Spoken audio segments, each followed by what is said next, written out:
Армысыздар, ардақта ағайын, қадірменді көрермен, Сарыарқа телеарнасының тікелей эфирінде Арқалаев хабары өздеріңізбен әдеттегідей сәрсенбінің сәтінде қауышып отырмыз. Бүгінгі тақырып цифрландыру және жасанды интеллект деген тақырыпты алып отырмыз. Көпшілікке белгілі ел президенті биылғы жылды осы салаға бағыттаған болатын, бекітіп айтқан болатын.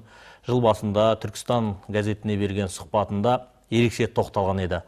Жалпы өңірде осы бағытта қандай жұмыстар атқарылып жатыр деген сұрақты негізге ала отыра, жасанды интеллекттің қазір қоғамдағы маңызына тоқталып өтеміз. Ендеше тақырыпқа қатысты қосар ой, қояр сауалдарыңыз болса, біз тікелей эфирдеміз. Байланыс нөмірлері төменде көрсетілген. Студия меймандарымен таныс болыңыздар. Бүгін бізде Сәнім Инербаева, облыстық ақпараттандыру, мемлекеттік қызметтер көрсету және архивтер басқармасының бөлім басшысы.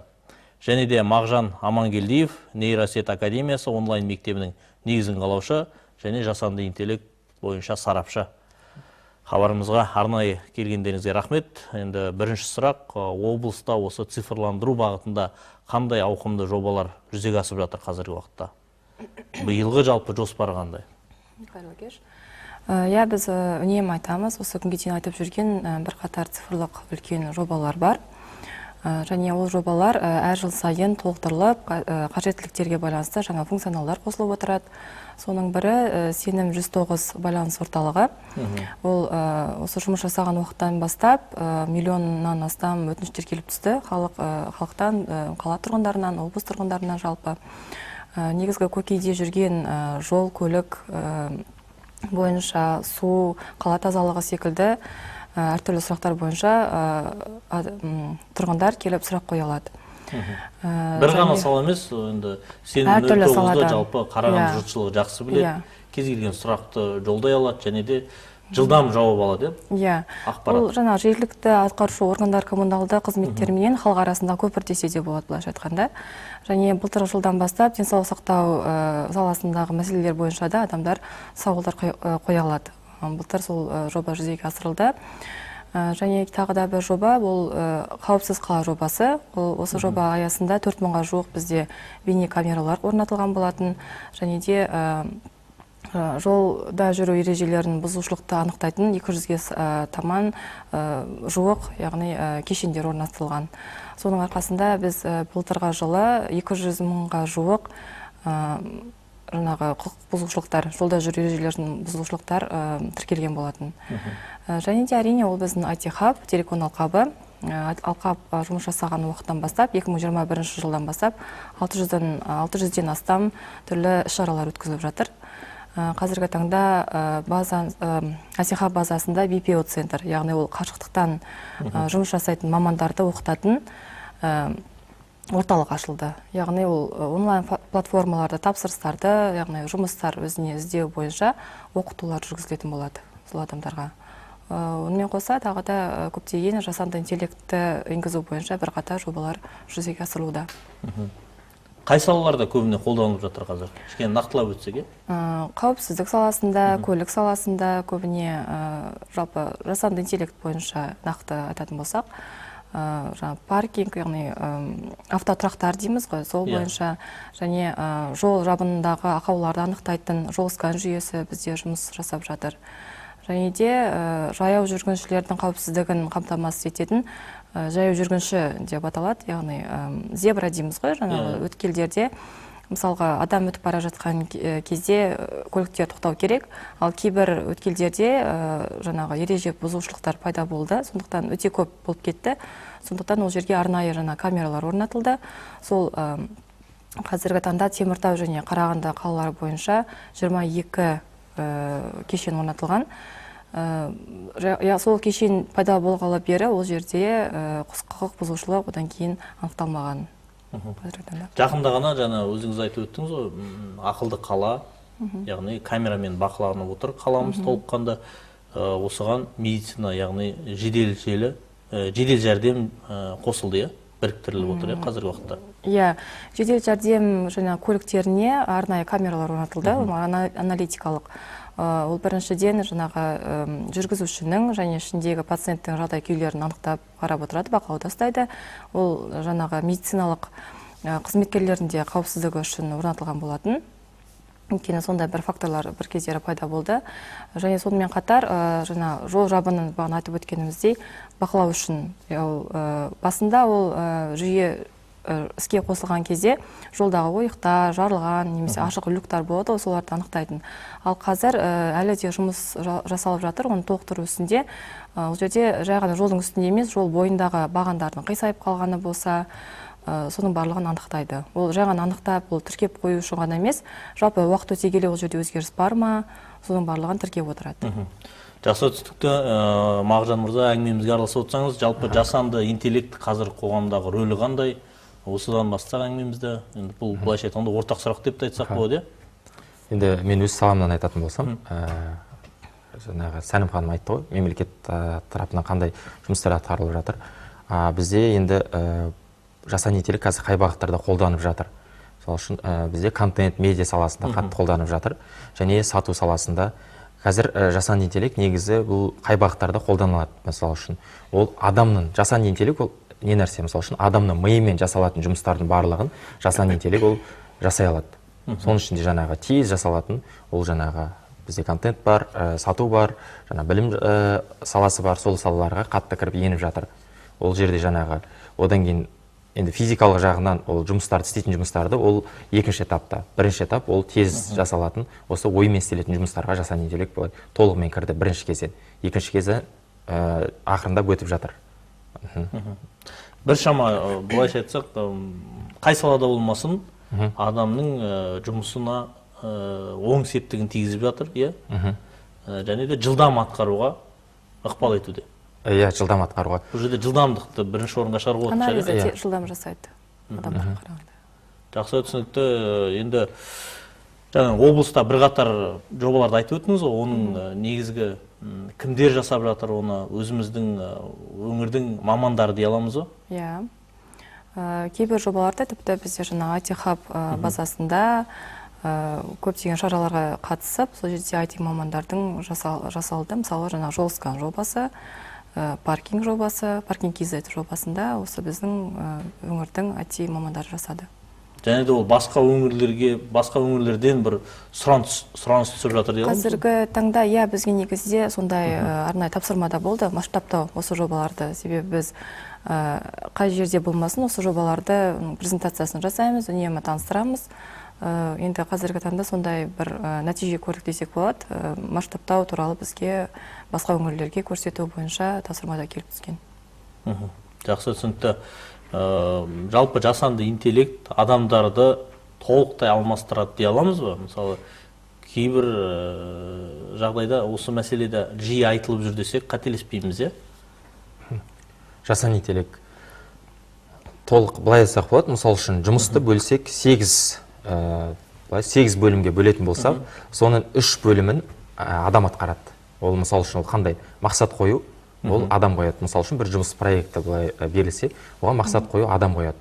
Одан кейін жаңағы архитектура. Ол жерде, мысалы үшін мына жұмысты Мағжан істейді, мына жұмысты Ботабек мырза істейді, бұны адам қояды. Одан кейінгі жұмыс жаңағы метрика деп аталады, өлшем. Мысалы үшін бізге осындай результат керек дегенді бұл адам қояды, бұны жасанды интеллект қоймайды. Ал одан бөлек жұмыстарды жаңағы қайталанып істелінетін жұмыстар, есептеу, одан бөлек жаңа финанс, басқа бүкіл жұмысты ол жасанды интеллект істейді. Сондықтан бұл жерде жасанды интеллект былай айтқанда 8 жұмыстың 5-еуін жасанды интеллект алмастырады. Толық алмастырмайды. Ал тағы бір ескеретін мәселе, кім жасанды интеллектті кім жасанды интеллектті біледі, ол білмейтіндерді алмастыра алады. Білетін адам білмейтін адамды алмастырады. Ол енді толық айтса болады солай. Қазір қоғамда жасанды интеллектіні білетін мамандар сұранысқа өте жоғары десек. Өте жоғары. Сұраныс артып жатыр десек, нарықта. Нарық. Бұл жаңа нарық болғандықтан, инновация болғандықтан бұл тез келді және мамандар бізде тапшыда. Ол қазір өзіміздің опыттан да білеміз, мысалы үшін өте сұраныста болып жатыр мамандар. Бізде маман аз, сұраныс көп.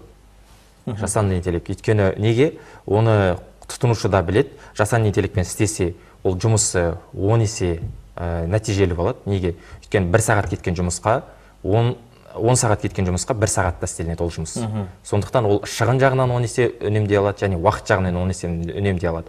Сондықтан бұны істейтін маман, ол қазір оларға ауадай қажет дейді ғой. Енді елімізде осы жасанды интеллекттің тиімділігі, жасанды интеллект деген әңгіме қай уақыттардан басталды деп айта аламыз мысалы? Соңғы 1-2 жыл деп айта аламыз? ChatGPT-ді алайық. Қазір барлығымыз қолданамыз, ChatGPT-ді қолданамыз. Ол 2022 жылы 30 қарашада шықты. Айтқанда қазір осыдан 4 жыл бұрын, 4 жыл бұрын шықты да. Қазір жетілді ол? Қазір жетілді, нарық дайын. Ол кезде аз-аздан қолданатын еді, қазір уже жетіліп тұр, барлығы уже дайын тұр да. Барлығы уже қолданып жатыр. Бұл айтқанда активно қолданып жатыр. Да. Орысша айтқанда.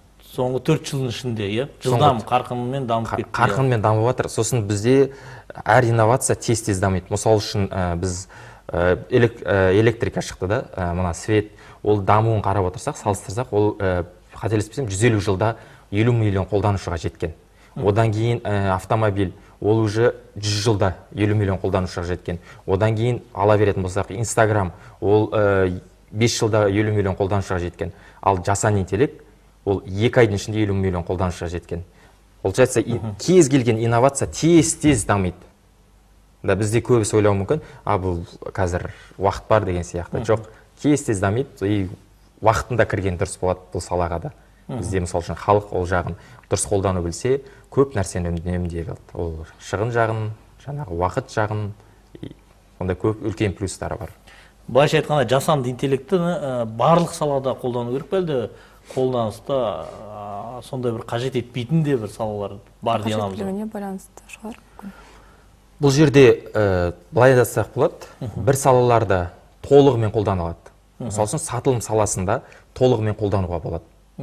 Арзан өнімдерді сатуға, мысалы үшін ол өзі әркім, мысалы үшін сатушылар болуы мүмкін, кәсіпкерлер мүмкін, олар толығымен қолданады 100%. Онлайн саудада. Онлайн саудада. Өз опытынан білем мен оны. Ал кейбір салалар болады 50% қолданады, 70% қолданады. Кейбір кезде мысалы үшін дәрігерге келесіз, енді Құдай сақтасын, менде осындай ауру бар еді деп. Ол кезде сізге жасанды интеллект жауапкершілік аламайды. Неге? Ол сізге жауапкершілікті егертен алатын болса, Құдай сақтасын, бір жағдай болса, сізде уже айтасыз, сотқа бересіз. Бұл жерде жасанды интеллект жауапкершілікті алмайды, бірақ кеңестер береді. Ал дәрігер болса, ол жауапкершілікті алады. Сондықтан бұл жерде дәрігер сияқты жауапкершілікті алатын жұмыстарды жасанды интеллект әзірге алмастыра алмайды. Дәрігер айтады сізге, Ботабек мырза, мен балам болса, мысалы үшін сізде 2 вариант тұр, 2 нұсқа тұр. Мен қандай операция жасасам, мынаны ма или мынаны ма?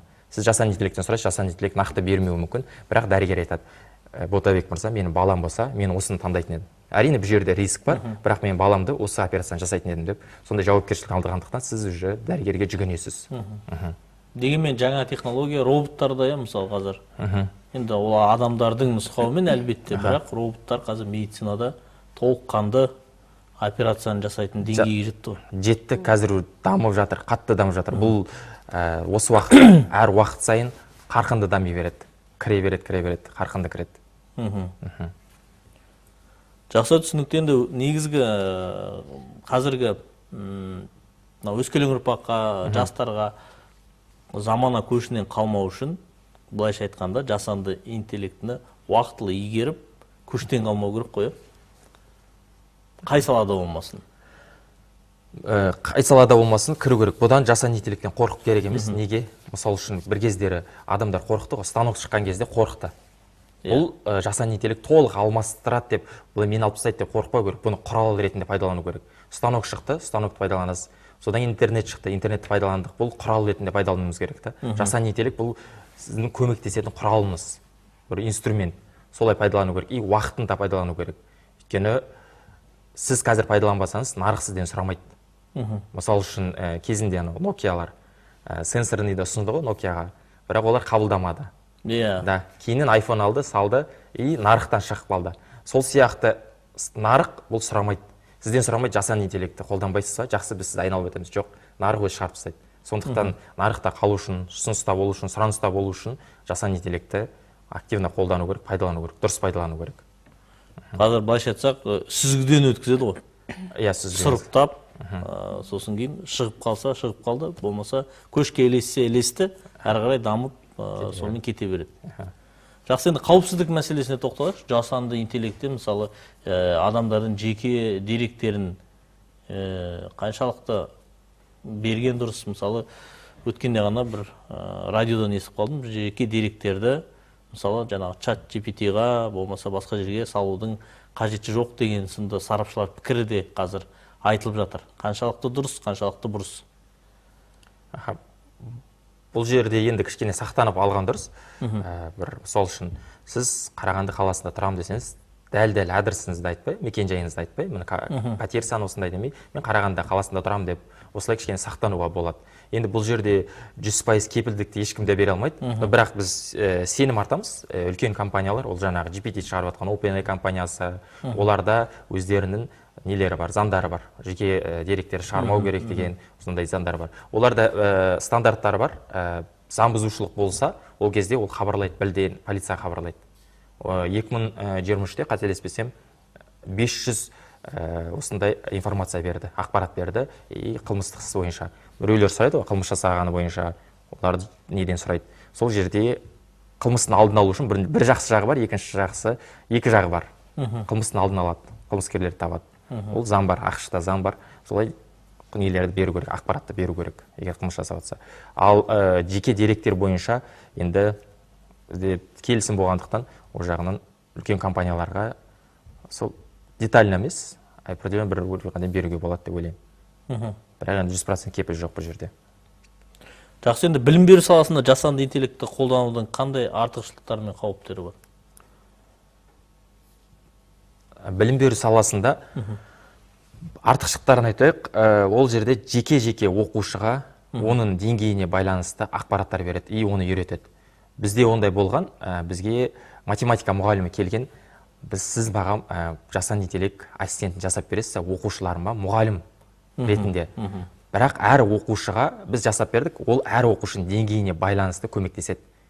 Сізбен сөйлесу арқылы сіз сұрап отырасыз, әр оқушының деңгейіне байланысты көмектеседі. Бір оқушыларға формуланы береді, өте әлсіз оқушы болуы мүмкін, ол формуламен де ол есепті шығарса, оған ол жетістік, бір шаг жасайды, бір қадам алға жасайды, ол жақсы. Ол кісілерге береді. Ал бір оқушылар болады, мықты оқушылар, оларға формуланы бермейді. Солай жеке жасаса болады жасанды интеллект. Бұл бір артықшылығы. Екінші жаңағы нелері айтқанда кемшіліктері, ол қандай? Оқушылар не болуы мүмкін? Жалқаулық қалып келуі мүмкін, барлығын дайын жасалады. Сосын оларда кішкене не болуы мүмкін? Өздеріне деген әділетсіздік. Мен шпаргалка қолданып жатырмын деген сияқты болуы мүмкін да? Ол бар, сондай бар. Осы жағында мысалы ескеру керек қой енді. Қазір шыны керек, мектеп оқушылары болсын, студенттер болсын, чат GPT-ға салып, былайша айтқанда жауабын жылдам алып, соған үйреніп бара жатқан сияқты. Шыны керек, өзімізде қазір оқушылар тәрбиелеп отырмыз, үйде балалар бар дегенде. Бірақ жіті қадағалау керек сияқты. Осы жағынан жаңағы сіз айтқандай, бұл жалқаулыққа, жаңағы миды қозғап ойланбауға келуі мүмкін ғой. Дайын нәрсені бір рет қана пайдаланады, ол есінде қалмайды. Ал егер адам жалпы оқушы болсын, адам болсын, өз бетімен іздеп, соны ізденсе, ол миында қалады. Ал жасанды интеллект дайындап берген нәрсені бір рет қана пайдаланып, ол ойында ештеңе қалмайды. Одан пайдасынан көрі зияны көбірек болады ондай кезде. Жақсы түсінік. Жаңа сауда саласын айттық, осы цифрландыру, жасанды интеллект кәсіпкерлер үшін өте бір жақсы мүмкіншілік болып тұрған сияқты, әсіресе. Жасанды интеллектті көбіне, шынымен де кәсіпкерлер көбіне қолданады, және де жалпы цифрлық шешімдерді кәсіпкерлер қазір қолдану үстінде. Ол жағынан да бізде телеканал Қабы АТ-хабында әртүрлі бизнес бағдарламалар бар, оларды оқытатын. Жаңағы мысалы әсіресе IT саласындағы мамандарға өздерінің қандай да бір продуктысын дейміз ғой, бір жобасын, өнімін шығарған кезде оны ары қарай қалай дамыту керек, сату алушыларды, қолданушыларды қай жерден табу керек деген секілді воркшоптар, өте бірнеше аптаға созылатын іс-шаралар өткізіледі. Және жасанды интеллект оның қатарында әрине ол арқылы өздерінің жаңағы өнімдерін ары қарай дамыту үстінде. Жақсы. Сіздің тәжірибеде Мағжан мырза? Әңгіменің басында айтып өттік, сатуға қатысты. Сатуға қатысты. Бұл менің тақырыбым деп айтсам да болады. Өйткені мен осы салада кәсіпкерлермен жұмыс істегендіктен, және өз опытымнан Мен өзім сатылымды солай жасанды интеллектке тапсырып қойғанмын. Былай айтқанда 100%. Мысал ретінде кішкене процесін бүйтіп түсіндіріп айтсаңыз. Процесі, мысал үшін, мен өнім сатам, и жасанды интеллект маған келген, мысал үшін, былай айтқанда клиент жазады, жасанды интеллект клиентпен өзі сөйлеседі, өзі сұрақтардың барлығына жауап береді, кез келген сұрағына. Ол оқытылған жасанды интеллект ассистент.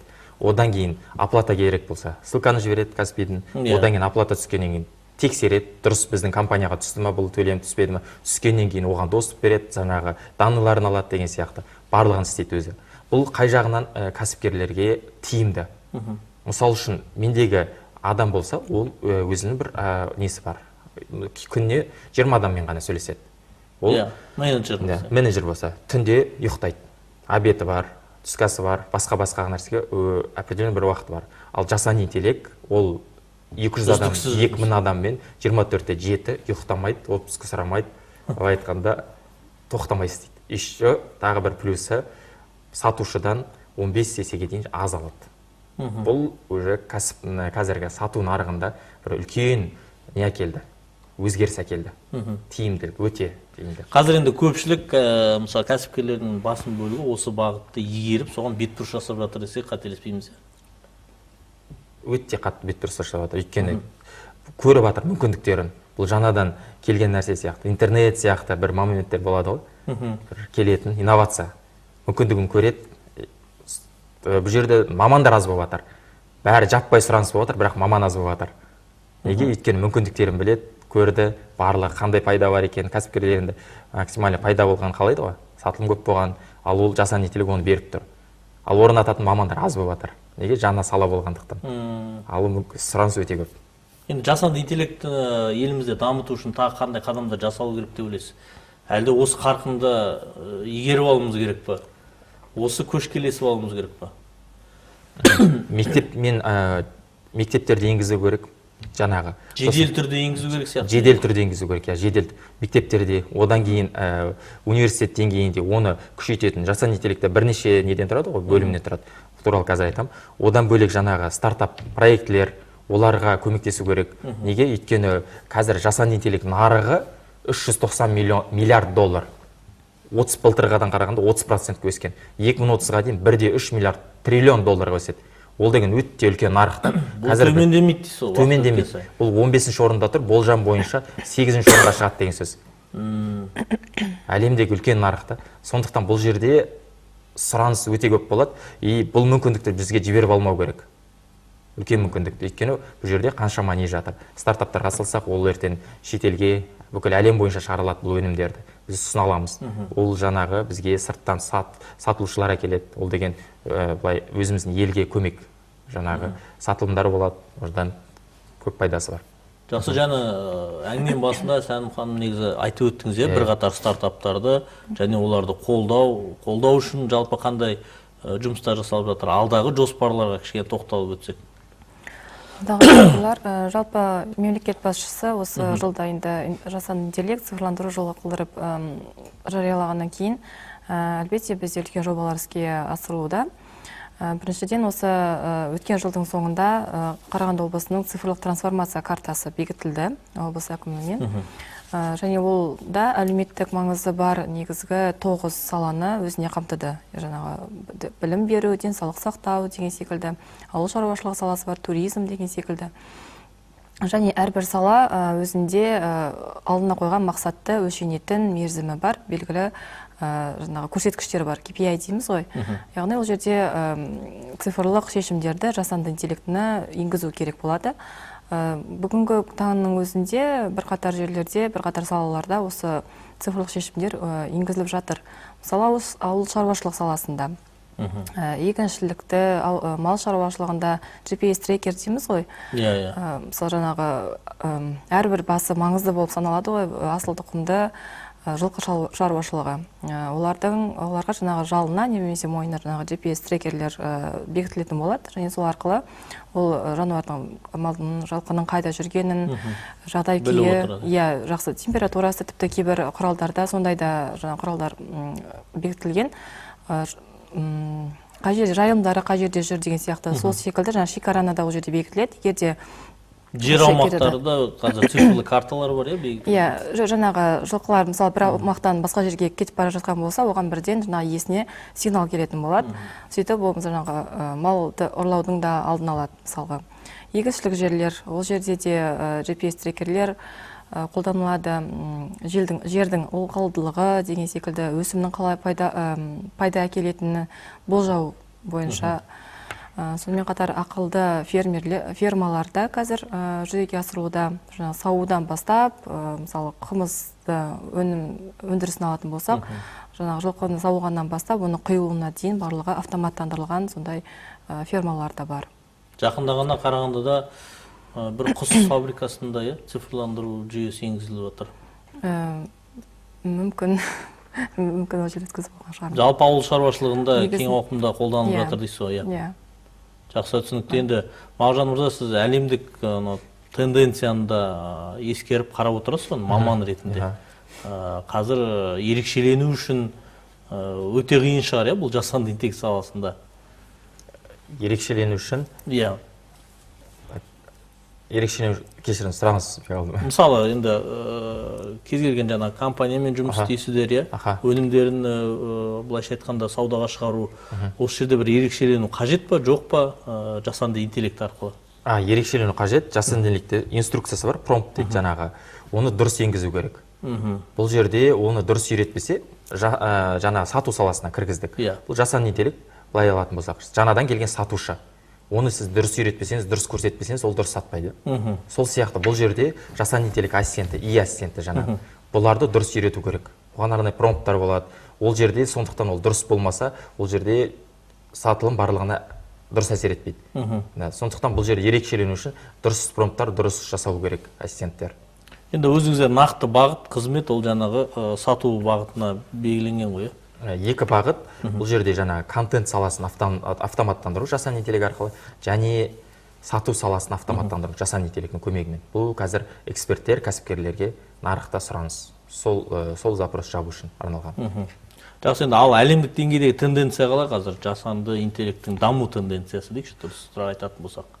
Даму тенденциясы, егер нарықталатын болсақ, жыл сайын 39%-ға өсіп жатыр. Нарық.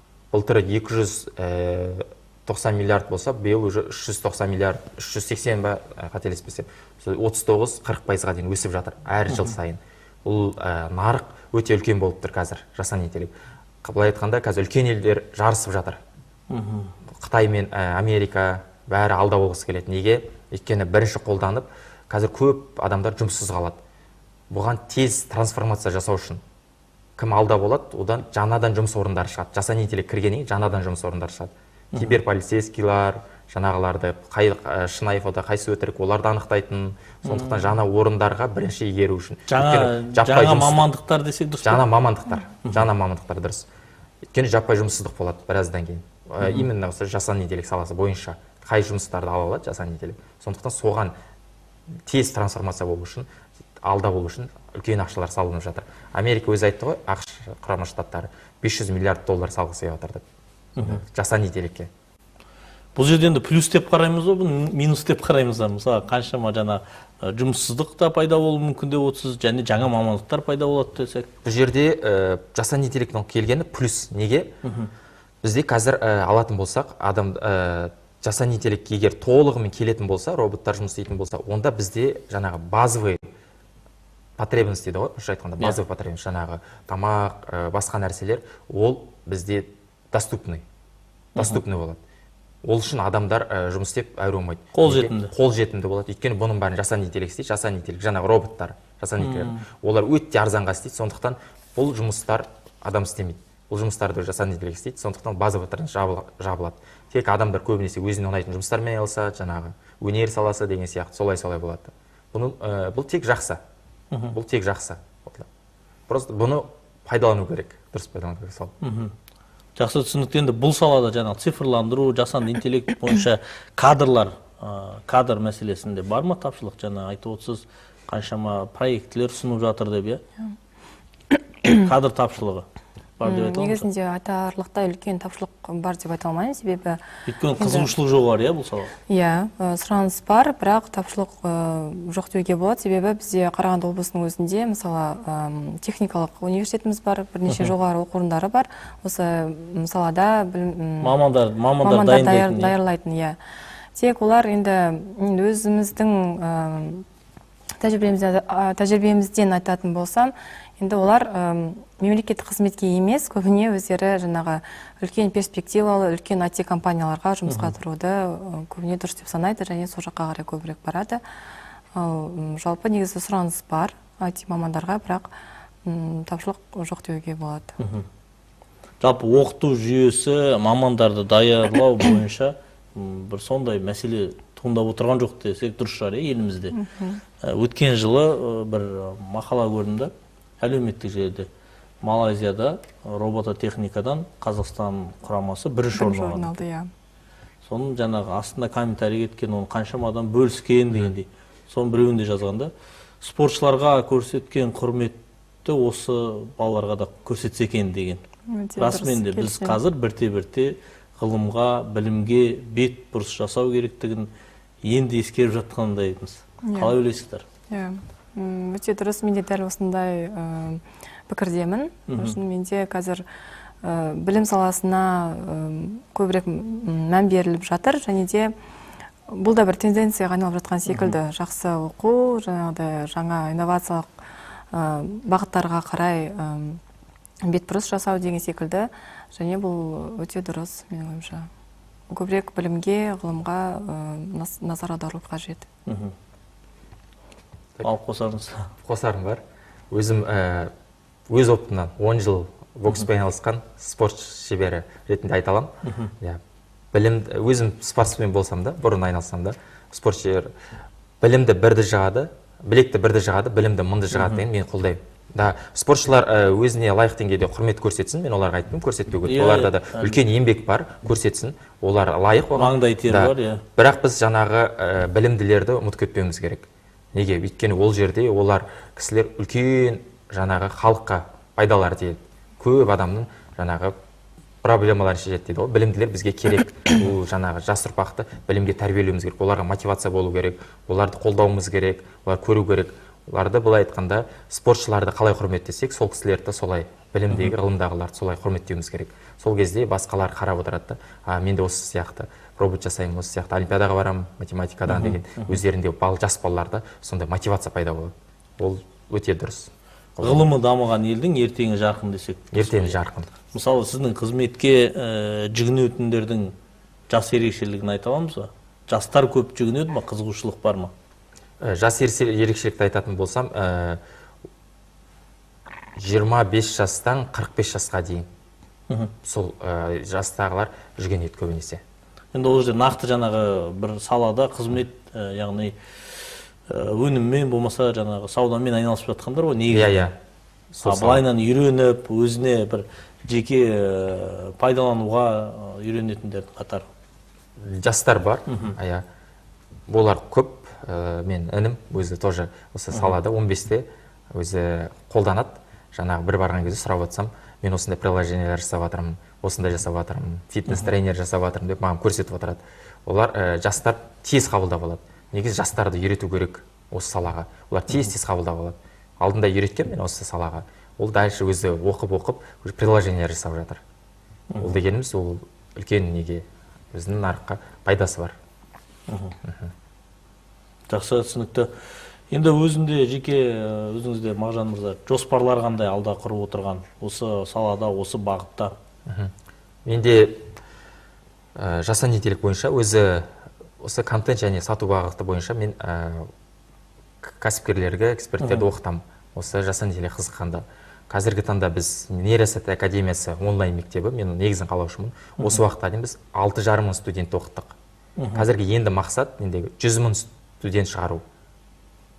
Сол алдағы жоспар, үлкен 100 мың студент шығарып, оны жаңағы бізде айтам ғой, студенттерге мен өзім айтам, сіздер біздің экономикаға прямой әсер етесіздер. Ол қалай? Мысал үшін, сіз қазір мен жасап шығарам, бір саланың маманын тәрбиелеп шығарам, жасанды интеллект маманын. Ол кісі қазір кәсіпке барады, кәсіп құлдырап тұр. ол кәсіпке барады да сатылым өте аз. Ол кәсіпке жасанды интеллект қойып береді. Жасанды интеллект бұл жердегі сатылымды 2 есе, 3 есе, 10 есе өсіруі мүмкін. Ол бір кезде істеп жатады, 10 есе өседі. 10 есе өскеннен кейін ол не істейді? Ол жұмыс орнын көбейтеді. Жұмыс орнын көбейтеді. Одан кейін ол табысы көбейеді. Табысы көбейгеннен кейін налог төлейді. Одан кейін ол Қазақстанмен ғана шектелмейді, ол сыртқа шығарады. Экспортқа шығарады. Экспорт сырттан ақша келеді. Ол деген экономикаға әсер етеді. Жақсы, рахмет. Алтын уақыттарыңызды бөліп хабарымызға келіп ой бөліскендеріңізге бастаған істеріңіз берекелі болсын. Рахмет. Ардақтағайын, осымен бізге берілген уақыт тәмам. Келесі кездескенше күн жақсы болсын.